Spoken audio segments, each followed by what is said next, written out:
হরি বল, জয় ভবা। এখন ঘরে বসে আছি আর ভাবতেছি ঈশ্বরের কি লীলা। একই জলে মানুষ জলকিলি করছে, নৌকা বাইচ খেলছে, আবার কুচবিহারের ওই দিকটায় টেলিভিশনের পর্দায় দেখতে পাচ্ছি সেই জলের স্রোতে ভেসে ভেসে কোথায় চলে যাচ্ছে, কোথায় বাড়ি কোথায় ঘর তারা কেউ কিছু বলতে পারছে না। তাই ভাবতেছি, হে ঠাকুর, কি আজব দুনিয়ায় পাঠিয়েছ আমাদের। কত কিছু দর্শন করতে হচ্ছে, চোখের সামনে ছোট্ট ছোট্ট শিশুগুলো কথা বলতে পারছে না, কত গৌবৎস, কত গৌমাতা, কত বৃক্ষ আদি ভেসে যাচ্ছে। এইগুলো দেখা যায় না মা।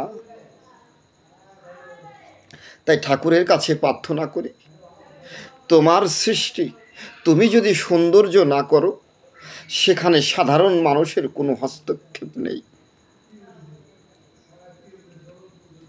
এই একই রজনী, এই রজনীতে কত মানুষ যন্ত্রণায় কাতর অবস্থায় কাঁদছে, তার চোখে ঘুম নেই, দৈহিক যন্ত্রণা। হয়তো সে ঘুমাতে এসছে তার স্বয়ং কক্ষে, কিন্তু তার ভিতরে চিন্তা নিমজ্জিত যে তার সন্তান হসপিটালে মৃত্যুর সঙ্গে লড়াই করছে।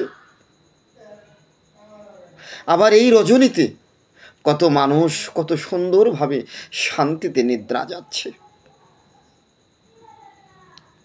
এগুলো ভাবতে গেলে আমি পাগল হয়ে যাই। তাই ঠাকুরের কাছে প্রার্থনা করি, ঠাকুর যেভাবে চালালে তুমি খুশি হও, তুমি সেইভাবেই চালাচ্ছ। আর আমিও চাই যেভাবে চললে জগৎ সুষ্ঠু হয়, সুন্দর হয়, খুব ভালো হয়, তুমি সেইভাবে জগৎটাকে চালাও। কিন্তু তার মধ্যে দিয়ে একটা কথা, কত কিছু যেগুলো দেখনীয় নয় সেগুলো দেখতে পাচ্ছি না, খুব কষ্ট হয়, খুব ব্যথা হয়। তো ঠাকুর তোমার কাছে প্রার্থনা, একটা মানুষের যদি 60 বছর 70 বছর 80 বছর আয়ু থাকে, সেখানে তুমি 5 বছর কমিয়ে দাও। এটা আমার ব্যক্তিগত আকাঙ্ক্ষা। 10 বছর কমিয়ে দাও, 80 বছরের জায়গায় 70 বছর করে দাও। কিন্তু যে 70 বছর তারা বাঁচবে, অন্তত সুষ্ঠুভাবে যেন বাঁচতে পারে, তাদের দেহে যেন কোনো যন্ত্র না হয়। জয় হরি বল। ত্রুটি হলে মার্জনা করবেন।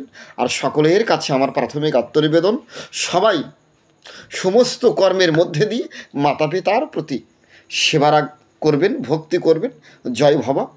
মাতা পিতা গাছের গোড়া, হরি গাছের ফল, গাছের গোড়া কেটে দিয়ে গাছের আগায় ঢাললে জল, তার সমস্ত সাধন ভজন বিফল।